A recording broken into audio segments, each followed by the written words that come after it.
Let the king of my heart be the mountain where I run, the fountain I drink from. Oh, he is my song. Let the king of my heart be the shadow where I hide, the ransom for my life. Oh, he is my song, 'cause you are good, good. Oh, you are good, you're good. Oh, you are good, good. Oh, you are good, good. Oh, let the king of my heart be the wind inside my sails, the anchor in the waves. Oh, he is my song. Oh, the king of my heart be the fire inside my veins, the echo of my days. Oh, he is my song. Let the king of my heart be the wind inside my sails, the anchor in the waves. Oh, he is my song. Let the king of my heart be the fire inside my veins, the echo of my days. Oh, he is my song. 'Cause you are good, good. Oh, you are good, good. Oh, you are good, good. Oh, you are good, good. Oh, you're never gonna let me down. And you're never gonna let me down, yeah.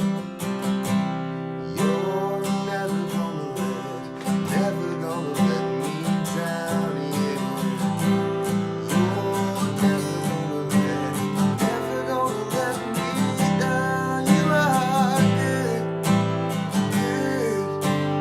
Oh, you are good, good. Oh, you are good, good. Oh, you are good, good. Oh, 'cause you're never gonna let me down, yeah. You're never gonna let me down. Oh, you're never gonna let me down, yeah. You're never gonna let me down. Hey everyone, Pastor James here from the Lake Stevens campus coming at you. It's just been one of those nights. This is technically take number 3. You guys don't know this because you only see take 1, but take 1, I nailed it, man. I prepared, I was ready to go. I was at the very end, I was closing, and I was so excited, and my arms are doing this, and I knocked this cable out, and I pulled the camera out of the tripod, knocked it to the ground, ruining the entire take. So I started over. Take 2 started, and I'm 2 or 3 minutes in. I'm just getting started in the scripture, and then I just let out like 2 or 3 just sneezes in a row. So I don't know what God's trying to tell me. Obviously, he didn't like those other couple takes. So we're going to try take number 3, third time's a charm. We're in the Bible in 1 year. We're now in the book of Ezra in the Old Testament. All the old kings are gone now. Their disobedience and they're messing things up, finally caught up to them. All of their riches have been plundered. The temple has been torn down. They are in just disarray and they are sad and scared. They don't know what to do. And so we're picking up in chapter 3 of Ezra. And it says in verse 1, in the early autumn, when the Israelites had settled in their towns, all the people assembled in Jerusalem with a unified purpose. Then Jeshua, son of Jehozadak, joined his fellow priests and Zerubbabel, son of a guy that I can't say, with his family in rebuilding the altar of God of Israel. And even though the people were afraid of the local residents, they rebuilt the altar at its old site. Then the next about 10 verses is them rebuilding the temple. They're commissioning craftsmen and they're commissioning builders and workers and anyone that can swing a hammer that is of age. They're commissioning them. Let's build this temple together. If we all come together, we can do this. Let's rebuild the church is essentially their cry and their charge. And then in verse 12, this is probably my favorite part of this. But many of the older priests, Levites, and other leaders who had seen the first temple wept aloud when they saw the new temple's foundations. The others, however, were shouting for joy, the joyful shouting and weeping mixed together, mingled together in a loud noise that could be heard far in a distance. So they are celebrating, they are weeping. The old guys that were around from the original temple that was destroyed, and I'm sure they were looking at their church going, oh no, God, what have we done? And they're just standing there, maybe even while it's on fire, just distraught and so sad that this is happening to them. And here they are now. New foundation is laid. It is ready to go. They're going to build the new temple for God. They're going to build the new church. And it said that they were weeping and joyful. I feel like Gold Creek is the church that builds. You know, Woodinville, their campus is almost finished. If you hadn't had a chance to look, it looks really cool. They're supposed to be opening their doors here next month. Hopefully we'll see, you know, with COVID and all that fun stuff, but that's the plan at this point. And they've been pretty much building since I got here 4 years ago. They bought it like at that point, and then they've just been building it ever since. And of course, if you didn't know, Lake Stevens is doing the same. We bought a piece of property, or we're trying to purchase this piece of property and finish out and finalize that process so that we can build on it and move some dirt next year. And of course, Gold Creek has been building. They're always doing something, but I just feel like we're constantly doing this. And so I can relate to them. It just resonates in me, the joy that they have that it's finally done. And I can't imagine what that feels like. They're so excited finally that their church is being built. See, what's interesting is when people ask me, James, what can I do for the church? Usually I respond with, well, what do you mean by church? Because people, and it's not their fault, it's just, and this is something that I do sometimes as well too, is when I think of the word church, I think of actual buildings. I think of walls, right? You know, steeple, and what's inside the people, you know, and I think of these things, and that's not what the church is. The church is you and I. The church is me spending time with you and our family, our church family, and we worship God together, whether we're standing shoulder to shoulder physically or virtually online or whatever it is, that's what we're doing. And we're constantly evolving. I mean, this year kind of proves that, right? We started off the year in our respective places. We were in a school getting, you know, ready to start this new year, starting year three and a half. We're almost year 4, and Brian is in a school too, but he's almost done building. And of course, Mill Creek was in their building, and then COVID hit, and none of us were meeting together, and we were watching online, worshiping together online, and then we had drive-in church now. Well, drive-in church is about to end here in a couple weeks, and you know, everything's just constantly moving around. And it reminds me that when we worship, that when we come together as a church, it is not about the walls around us. It is about you and I. And I want you to think about that as I jump to the New Testament. We're in now 1 Corinthians, one of the first churches that Paul helped establish. And in verse 10, he's talking to the believers, says, but it was us that God revealed these things by his Spirit. For his Spirit searches out everything and shows us God's deep secrets.